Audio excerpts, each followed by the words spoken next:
If you're struggling with heel strikes and a big right miss, it could very well be down to how your left arm and wrist move through impact. We're going to dive straight into a recent lesson I've had with student Lewis, who was struggling with this exact issue, and it was all down to how his left arm moved post-impact. I'll explain exactly why this was an issue and take you through the simple fix we use to improve his strike in minutes. Before we jump into this, check out the first pinned comment down below for my completely free Perfect Strike Blueprint. It's got all the top drills I use every day to improve strike super easily. Grab it down below.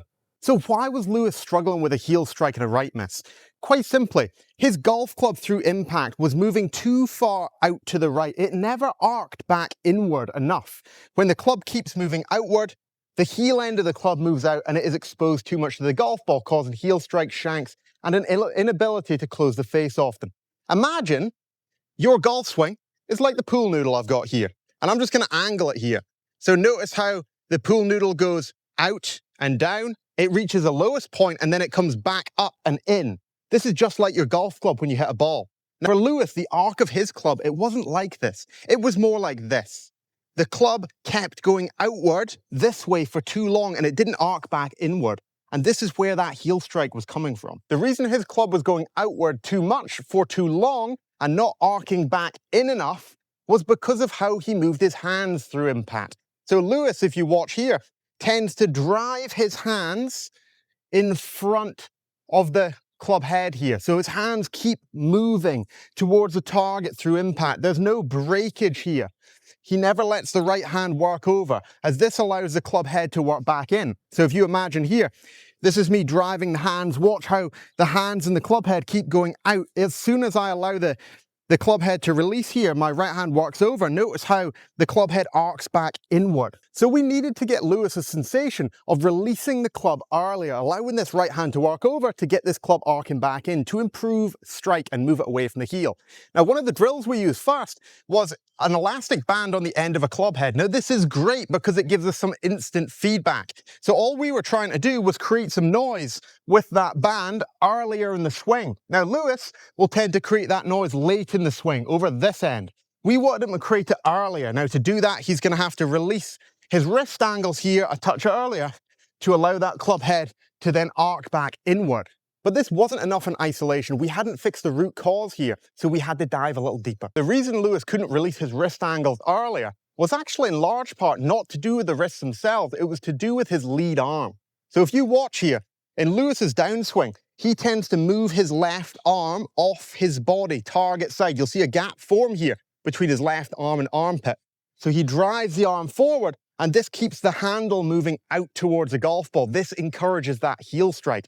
So we had to allow that left arm to stay against the pec here.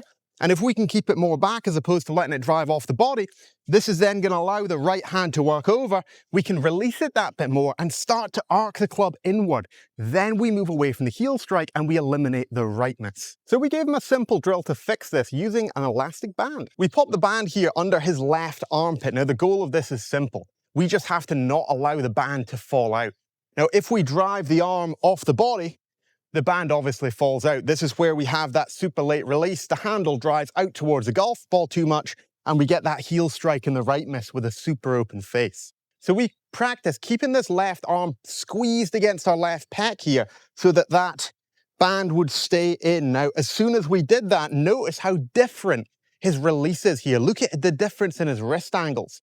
You'll see how the right hand starts to work over much quicker as opposed to that old drive of the handle when the left armpit works off. This drill worked really nicely, and we started doing it at slow speed, hitting some small shots, just getting a sensation for having more connection in that left armpit to work that right hand over.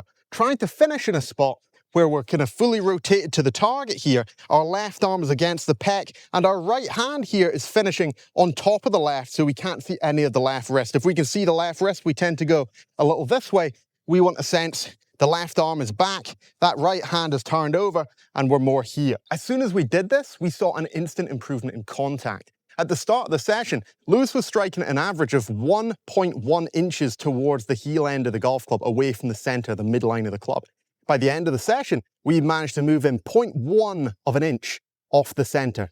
So literally only 0.1 of an inch off the middle of the face. He struck it so much better. And practicing with clear, tangible feedback for every shot makes such a difference. So we gave him that feedback in the sound of the whoosh with our first band drill, and our second with could he maintain this connection here with his left arm? Could he stop this band from falling out? Feedback is king. Otherwise, how do you know if you've made a good rep or a bad rep? You don't.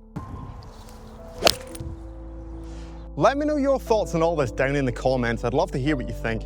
And if you would like to have a deep dive into your game and put a plan in place to get you playing infinitely better golf, then let's jump on a Better Golf Zoom call. This is completely free. We can have a deep dive into your game. I'll even review your golf swing, and we can map out a clear plan to get you playing better golf from anywhere worldwide. Just hit the link above just now or down in the description. I really hope to help you with your golf game soon. Have an incredible day, and thank you so much for watching.